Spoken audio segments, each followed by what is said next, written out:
Le deuxième moment, moi j'ai un cahier qui n'est pas fini. Il est commencé depuis 1994.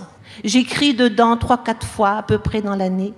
Au moment où j'ai l'impression que le Seigneur m'a fait comprendre quelque chose de fondamental dans un passage de sa parole, ou par une parole intérieure, il me fait comprendre quelque chose de son être ou de la manière d'être de moi dans le monde, alors je l'écris. Et donc je vais vous reprendre 3 moments où j'ai écrit dans mon cahier. Voilà, c'était en 1989. Papa venait d'être réhospitalisé en cardiologie. C'était déjà un vieillard. Et on m'a averti sur mon lieu de travail que papa était réhospitalisé en cardiologie. Je me souviens que je suis partie du lycée avec la peur au ventre et beaucoup de stress. Et quand je suis arrivée à l'Hôtel-Dieu à Rennes, je me souviens encore de l'endroit, dans mon cœur, la parole de Yahvé à Moïse est montée, « ôte les sandales de tes pieds, car le lieu où tu es est une terre sainte. » Et voilà comment je l'ai compris sur le moment. Les sandales, c'est ce dans quoi nous marchons. Et moi, à ce moment précis, je marchais dans la peur, je marchais dans la crainte. Et le Seigneur, mon Dieu, me disait « Non, Agnès, non, vraiment, tu ne peux pas rejoindre ton Père dans cette agitation intérieure. Où sont tes pieds ? Dans mon cœur, à côté de mon cœur, dans une agitation. » Et là, j'ai repris. Je me souviens très bien, tout en marchant et en montant au premier étage de la cardiologie, j'ai dit « Seigneur, ce que je ne peux pas faire de moi-même, fais-le.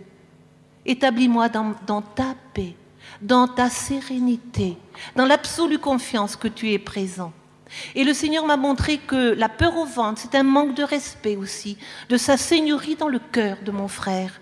Et j'ai compris que bien avant ma visite à papa, le Seigneur avait engagé avec lui depuis perpète une relation d'amour, une relation de proximité, et qu'il ne m'attendait pas pour aller porter à papa une parole venant du cœur de Jésus, mais que Jésus était déjà auprès de papa, et que l'intimité était entre lui et papa, et que moi je n'avais qu'à être présente, à être aimante, mais que je n'avais pas de raison de m'agiter autour de papa.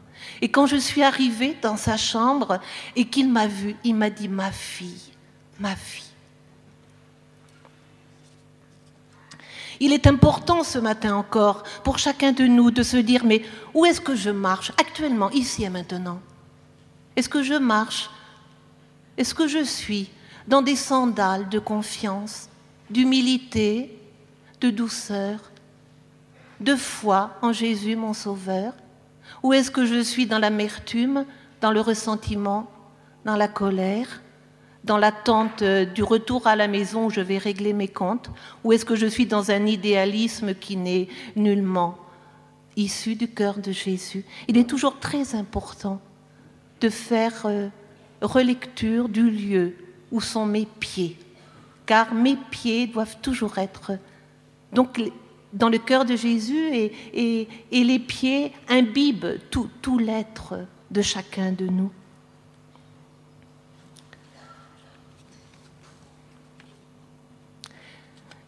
Pour terminer avec papa, lorsqu'il est mort en 1999, après sa mort, parce que pendant sa vie, je lui disais souvent « Mais papa, Dieu est bon », et papa, en bon paysan breton, disait « Oui, mais personne n'est revenu nous le dire ». Et souvent, à la fin de sa vie, j'étais auprès de lui, je lui disais « Je prie pour ton bonheur, je prie ». Et je lui parlais souvent de Jésus. Et il ne m'a jamais dit, il était catholique, chrétien, hein, mais il ne m'a jamais dit arrête.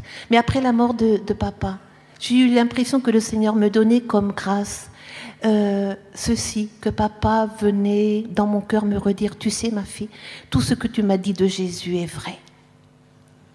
Voilà, ça c'était un deuxième temps.